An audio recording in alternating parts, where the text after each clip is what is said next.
네, 우리 발리 한인교회 성도님들과 함께 만나서 예배를 드리고 교제케 하신 우리 하나님께 먼저 감사를 드립니다. 제가 한국에서 사역을 하면서 중보기도 사역을 하고 있는데 매달 기도 제목들을 이렇게 업데이트하면서 항상 동인 선교회가 함께 협력하는 우리 발리 한인교회에 대해서 기도 제목을 같이 우리 중보기도팀과 나눕니다. 그런데 사실 제가 와본 적도 없고 경험한 적도 없고 어떻게 기도해야 되나 중보기도팀한테 설명할 수도 없었는데 목사님께 들었던 그런 교회를 직접 와서 보고 또 설명도 듣고 함께 해서 이제 많은 것들을 설명할 수 있어서 참 감사하다라는 생각이 들었습니다. 여러분의 격려와 또 따뜻한 성김과 그리고 여러분들이 우리에게 사역할 수 있는 기회를 주셔서 우리가 이곳에 와서 사역을 할 수 있는 것 같습니다. 다시 한번 감사의 말씀을 드립니다.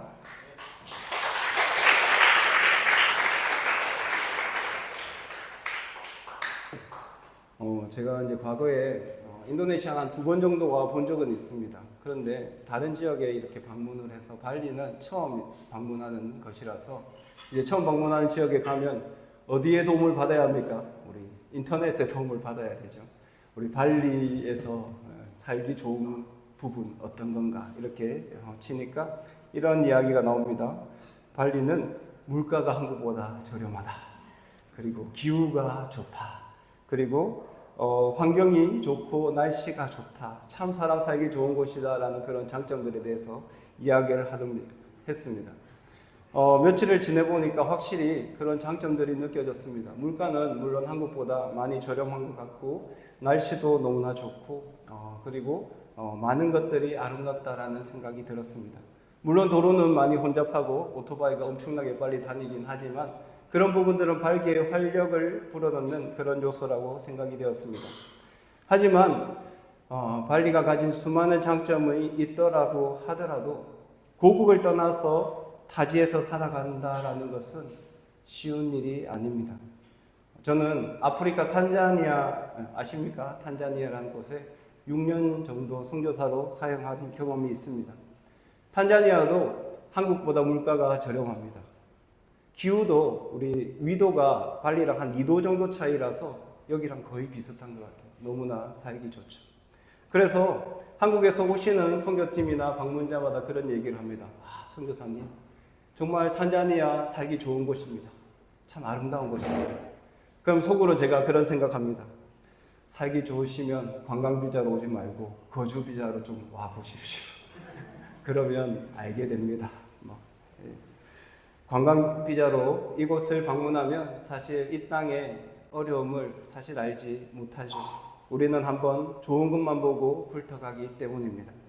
한국을 떠나서 타지에서 살아간다는 것은 불편함과 외로움, 관광비자를 가지고 온 사람들은 아마 알지 못하는 부분일 것입니다.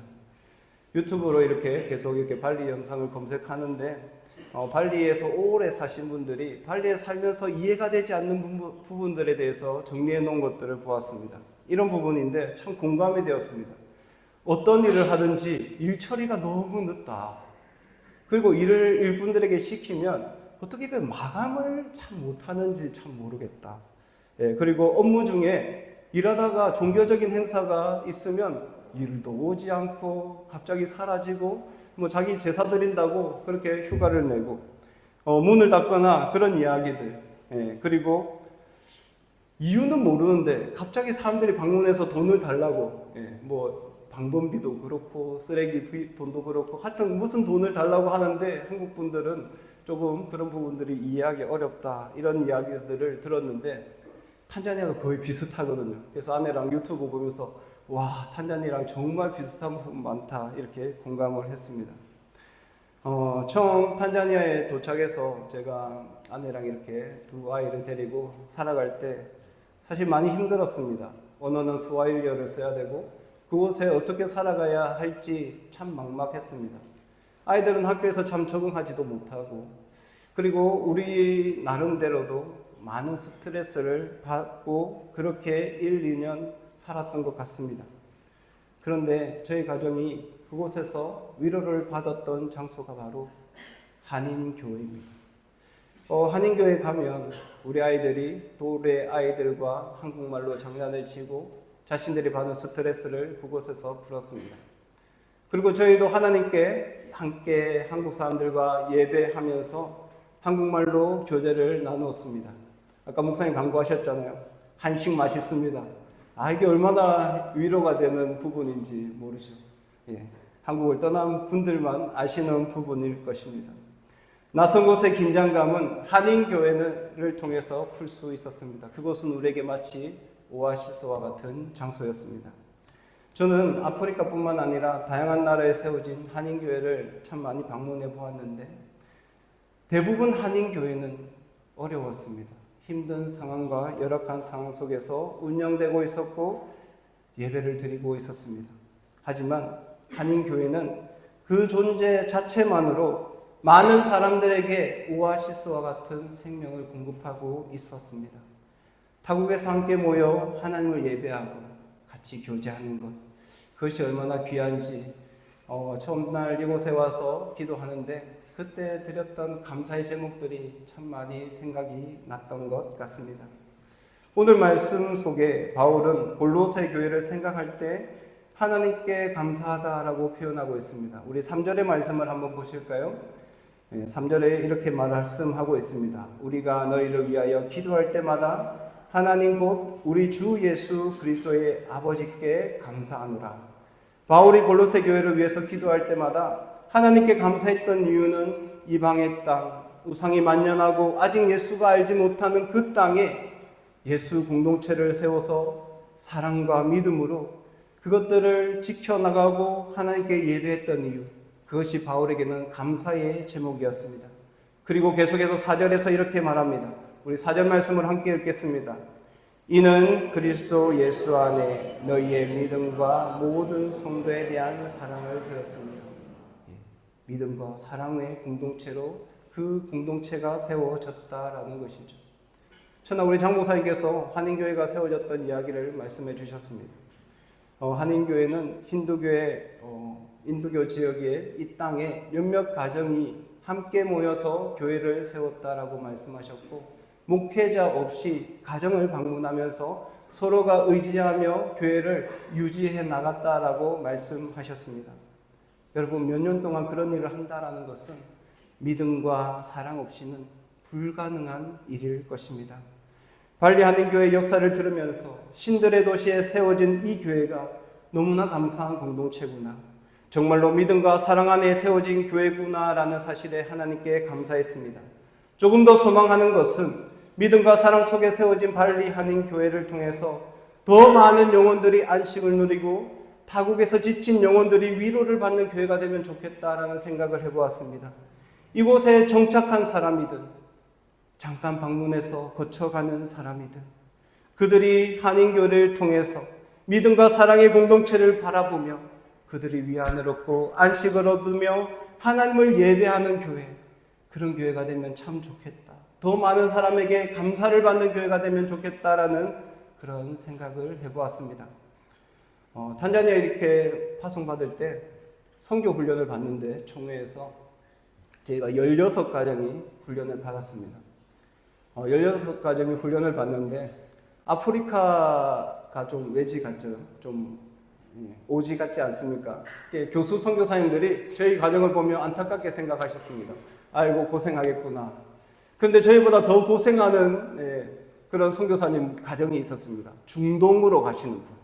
중동으로 가시는 분들은 열매가 나타나지 않기 때문에 아이고 어떻게 그렇게 선교 사역을 감당할까 이런 걱정과 염려를 하셨습니다. 그런데 교수 선교사님들이 제일 걱정하셨던 선교사님들이 있습니다. 바로 디아스포라 교회, 각국의 한인교회로 파송되는 선교사님들을 보면서 아이고 그냥 한숨만 쉬시고 아무 말씀을 안 하시는 겁니다. 그러면서 교수 선교사님들은 이렇게 말씀하셨습니다. 한인교회 사역 특별히 어렵다. 타국에서 현지인들을 대상으로 사역하는 것이 아니라 한국분들 상처를 싸매어주고 어려움을 함께 헤쳐나가고 특별히 한인교회 오시는 분들이 서로 자기가 원하는 것들이 많이 있고 기대를 많이 하기 때문에 그들의 필요를 계속해서 충족시키기에 참 어려운 곳이 바로 한인교회 사역이다라는 그런 말씀을 하셨습니다. 일본의 한인교회에 방문했을 때 이제 은퇴를 앞둔 한국 목사님이셨는데 20년 넘게 한인교회 사역을 했지만 자기는 아직 한인교회 사역을 하면서 조마조마하다는 거예요. 조마조마. 한국 분들이 어떻게 그렇게 조그만한 것으로 갈등하고 분열하고 시기하고 질투하고 싸우는지 너무너무 아슬하다라는 그런 말씀을 해주셨습니다. 근데 사실 교회 안의 시기와 질투와 분쟁은 한인교회만 있는 것은 아닙니다. 한국에 있는 교회든 전 세계에 있는 교회든 모두가 대부분 가지고 있는 문제들입니다. 상처를 받고 상처를 주고 그리고 고통도 당합니다. 우리가 죄인이기 때문에 교회는 그럴 수 있는 것이죠. 골로새 교회도 마찬가지였습니다. 교회 안에 거짓 선지자들이 있었고 다양한 사람들이 견제와 다툼을 하는 교회였습니다. 바울은 이런 골로새 교회 성도들에게 중요한 교훈을 합니다. 그것은 바로 땅의 것을 소망하지 말고 하늘의 것을 소망하라. 땅의 것을 소망하지 말고 하늘의 것을 소망하라 라고 권면합니다. 5절 말씀입니다. 너희를 위하여 하늘에 쌓아둔 소망으로 말미암음이니 곧 너희가 전에 복음 진리의 말씀을 들은 것이라. 대부분 교회들이 서로 상처를 받고 상처를 주는 그 이유는 하늘의 것을 소망하는 것이 아니라 땅의 것을 소망하기 때문입니다. 남들에게 더 인정받고 더 많은 것을 가지고 더 많은 것을 누리기 원합니다. 사람들의 관심을 바라고 자신의 아픔과 힘듦을 하나님이 아니라 하늘의 것이 아니라 사람에게 풀려고 하기 때문에 이 땅 가운데 많은 아픔들이 생겨나는 것이죠. 제가 오래전에 남아공에 있는 프리토리아 지역의 한인교회를 방문했습니다. 그곳은 큰 교회에서 분리된 정말 작은 교회였는데 예배 시간에 한 장로님이 기도를 하는데 기도를 30분을 하시는 거예요. 30분. 설교보다 기도가 더 길게 해요. 여러분 눈 감고 30분 동안 있으면 어떤 기분이겠습니까? 우리 학생들 잠이 오지 않겠습니까? 애들이 졸려서 반주하는 친구까지 졸려갖고 기도가 끝나지 않았는데 반주를 한 거예요. 이렇게 30분이 지나서 반주성을 자기가 눌려버린 거예요.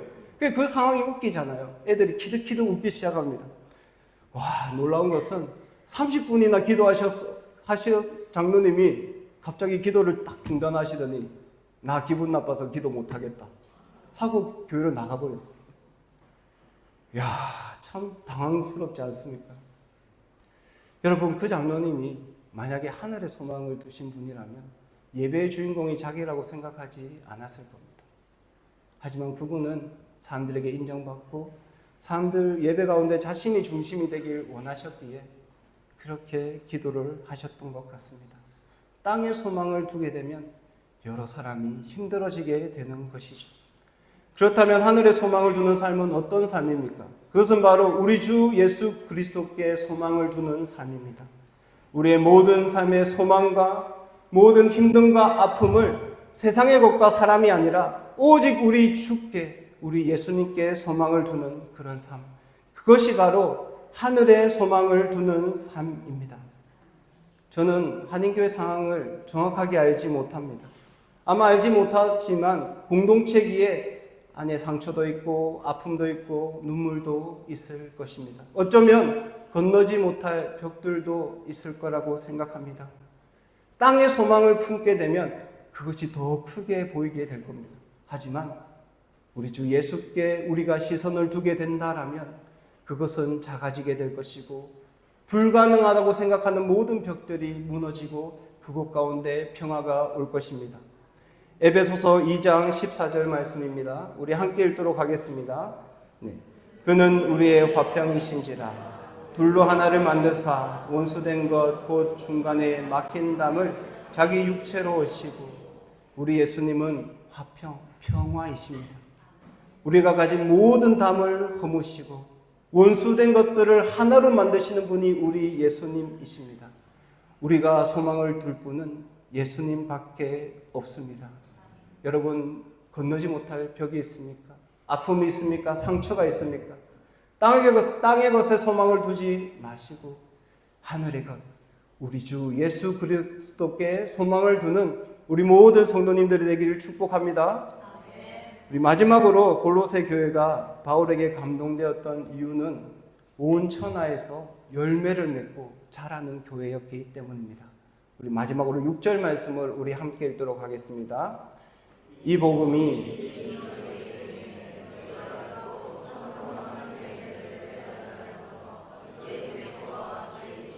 온 천하에서도 열매를 맺어 자라는도다. 아멘. 감옥에 있는 바울이 골로새 교회 소식을 들었습니다. 이방 땅에서 세워진 교회, 자신이 세운 교회도 아닙니다. 그런데 바울은 감옥에서 많은 고민을 했겠죠. 이방인 선교로 부르심을 받았는데 감옥에서는 아무것도 할 수 없었던 자신의 나약함과 무력함을 자기는 경험했을 겁니다. 세월이 지나면서 자신 이후에 하나님의 선교가 어떻게 진행될지 그런 부담도 있었을 것입니다. 하지만 골로새 교회는 바울이 아니라 오네시모를 통해서 교회가 세워지고 확장되는 것이죠. 여러분, 그 소식이 바울에게는 얼마나 큰 위로가 되고 힘이 되고 격려가 되었겠습니까? 정말로 선교가 막힐 거라고 생각했던 자신을 넘어서 자신이 세운 제자들을 통해서 이방 땅에 교회가 세워지고 열매를 맺고 자란다. 그것이 바울에게는 큰 축복과 위로가 되었을 것입니다. 우리 한 가지 정구형을 알고 오네시모가 에바브라를 통해서 교회가 지어졌습니다. 죄송합니다. 이번 선교를 하면서 발리 한인교회에 하는 사역을 들었습니다. 참으로 귀한 사역을 감당하고 있다라는 것을 느꼈습니다. 그리고 올해 3명에게 세례를 주고 또 1명에게 입교를 주었다라는 그런 보고를 들었을 때 개인적으로는 굉장히 놀랐습니다. 저도 선교지에 있었기 때문에 무슬림이 세례를 받는다. 힌두교인이 세례를 받는다. 그것은 인간이 할 수 없는 영역입니다. 하나님의 능력이 가능케 하는 일들입니다. 놀라운 일들이죠. 여러분, 그런 열매가 이곳 가운데 일어난다라는 것은 기적과 같은 일입니다. 하나님의 능력으로 발리 한인교회가 계속해서 영혼을 맺는 교회가 되기를 소망합니다. 하나님의 능력으로 날마다 자라고 성장하는 교회가 되기를 축복합니다. 그래서 여러분이 기도하는 저 비전처럼 치유와 회복이 있는 교회, 성장이 있는 교회, 아름다운 유산을 남기는 그런 발리 한인교회가 되기를 소망합니다. 그런 교회가 되어서 지금 조국의 힘든 교회에 아름다운 소식을 전해주는 그런 교회가 되기를 소망합니다. 기도하겠습니다. 하나님 감사합니다. 하나님께서 우리에게 발리 땅을 밝게 하시고 참 소중하고 아름다운 발리 한인교회에서 예배드리게 하심을 감사드립니다. 주님, 힌두 땅에 세워진 너무나 소중한 교회입니다. 이 땅에 하나님을 사랑하는 예배 공동체를 주님께서 지켜주시고 모든 성도들이 서로 사랑하고 섬기며 많은 사람들을 품고 열매 맺는 교회가 되도록 축복하여 주옵소서. 모든 성도들이 하나 되고 연합하여 많은 사람들에게 예수님의 사랑을 전하는 교회가 되게 하시고 타지에서 살아가는 모든 조국 동포들의 희망과 빛이 되는 교회가 될 수 있도록 축복하여 주옵소서. 땅의 것이 아니라 하늘의 것 예수 그리스도를 소망하며 하나님의 나라를 확장시키는 교회가 되게 하여 주시옵소서. 섬기는 목사님과 그 가정을 축복하여 주시고 주님, 목사님과 당회가 하나 되어 이 교회가 든든히 날마다 열매 맺는 자라는 교회가 될 수 있도록 축복하여 주옵소서. 예수님의 이름으로 기도드립니다.